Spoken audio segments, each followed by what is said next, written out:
Have you ever lived this? Every day, you scroll short videos, one after another. You drink soda while wolfing down fried chicken.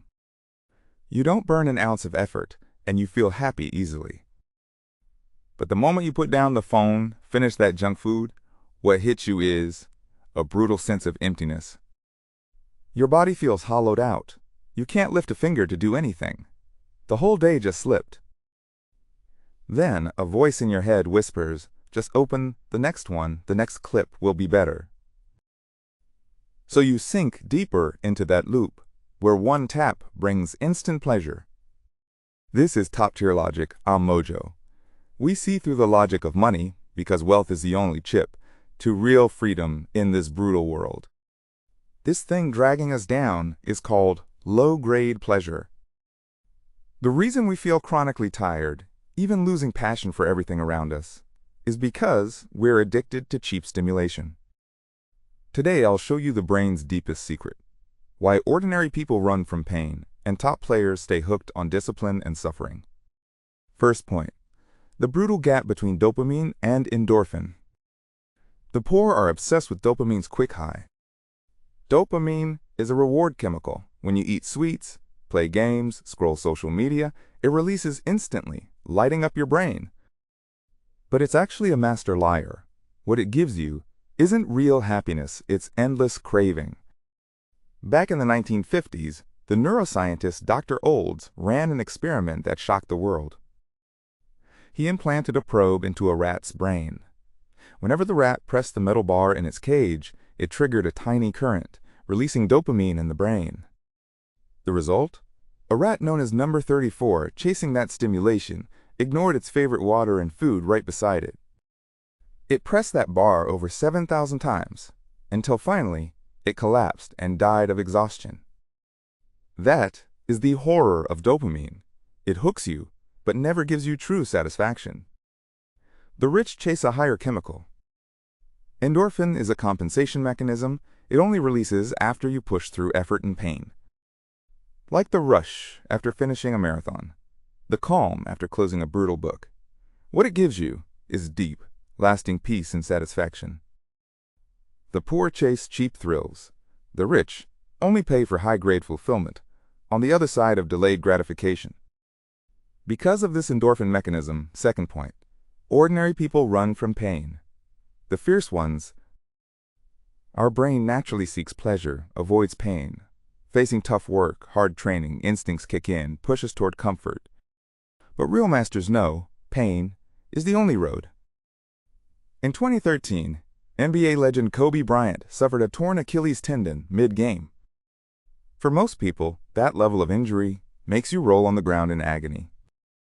But unbelievably, Kobe walked to the free throw line, alone, no support, face blank, calm, and calmly sank both free throws. Was he just gritting through it on willpower? No, he was savoring the pain. When challenge hits the limits of body and mind, endorphin floods your system. That massive euphoria and accomplishment can even drown out physical agony. Poor people retreat the moment pain hits. They stay locked inside the comfort zone. The rich step into pain, because they know, beyond pain's edge, lies the peak of endorphin.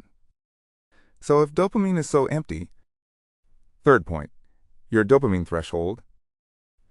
This sits on a critical brain mechanism.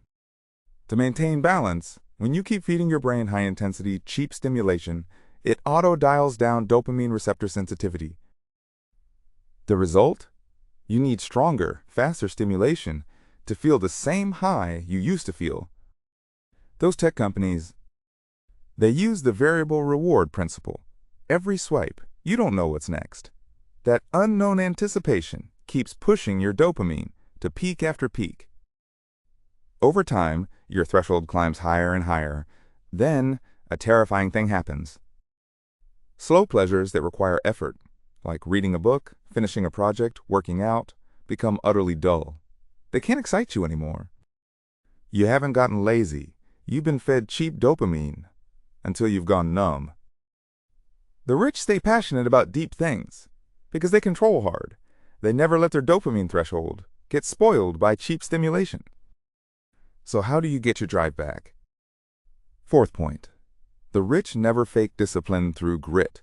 They use high-grade desire to crush low-grade desire.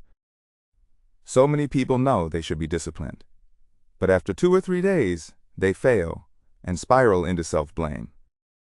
But here's the truth. Discipline was never built from gritting your teeth. When you say you can't sustain studying or training, it's only because you have no idea what a bigger desire feels like. Famous actor Eddie Pang is a legendary discipline freak. For one film, he trained 8 months solid, mastering pro-level gymnastics. For another, he trained 8 hours a day, learning mixed martial arts and Brazilian jiu-jitsu. Why can he do this insane level of discipline? Because in his heart, there's an extremely powerful goal. He wants to erase the scars of childhood obesity. He wants to become the most top-tier, irreplaceable actor in the world. That hunger has become his absolute need. Behind every extremely disciplined person lies an almost insane desire.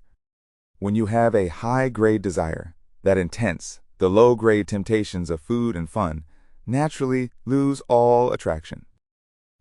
The rich aren't born loving pain. They use a bigger goal to make themselves addicted.